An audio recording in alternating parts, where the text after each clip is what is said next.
Cel ce te-ai deschis mie, stâncă de mântuire, las așa cel sânge, care din coaste-ți curge, sufletul să-l mântuie, de păcat să mă spele.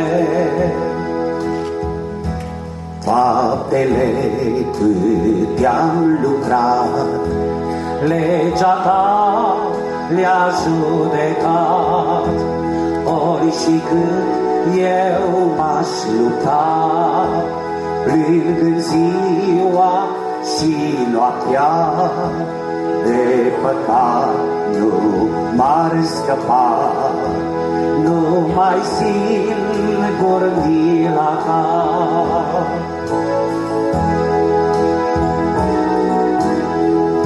Sărman dator precum sunt, la crucea ta mă arunc, gol, Doamne, îmbracă-mă, slav, dar Tu ajută-mă, vin ca și un necurat, Tu mă spală de păcat.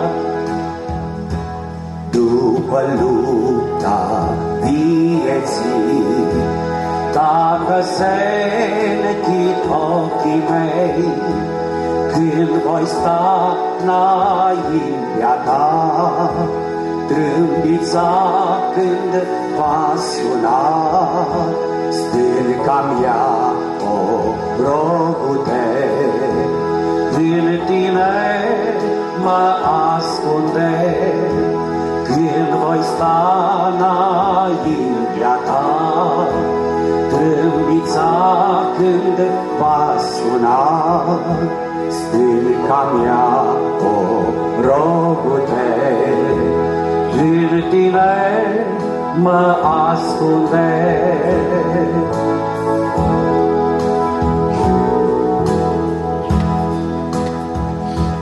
El ne-a iubit, venind în lume, ca noi pierduți, să fim salvați prin sângele vărsat pe cruce.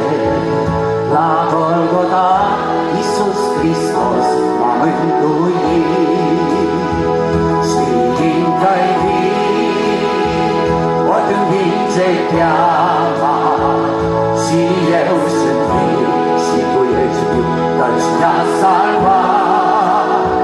Și când ispita mă va ajunge, în brațul Său mă simt mereu învingător.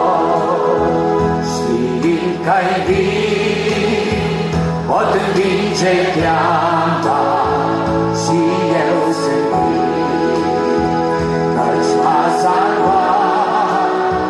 Și când ispita mă va ajunge, în brațul Său mă simt mereu învingător.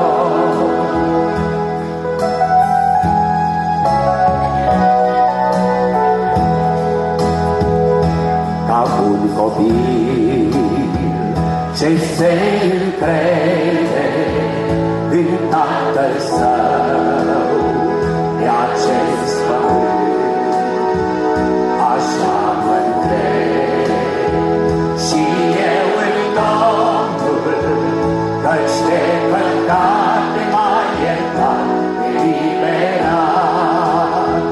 Știind că-i vin, pot învinge teama, și eu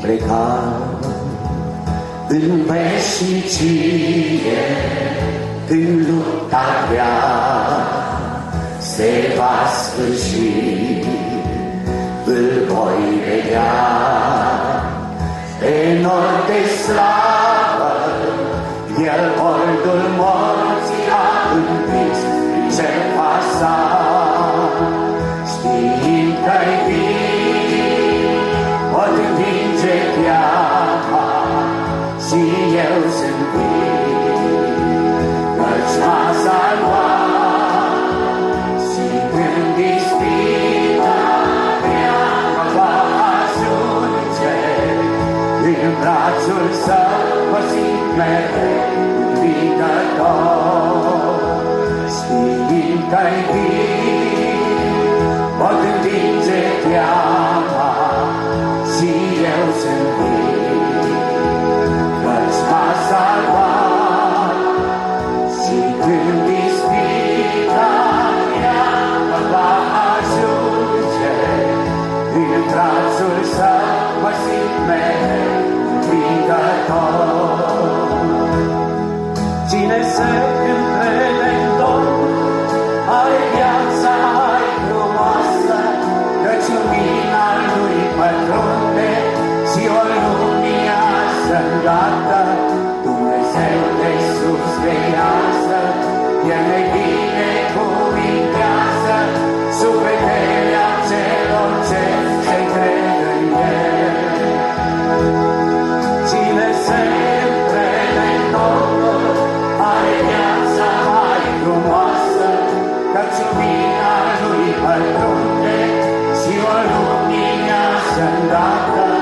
Dumnezeu de sus veiază, El ne binecuvintează sufletele celor ce se cred în El. Vino la Iisus de grabă, sufletul înviorează, te cheamă viața lui Iisus Hristos. Nu lăsa să treacă timpul, clipa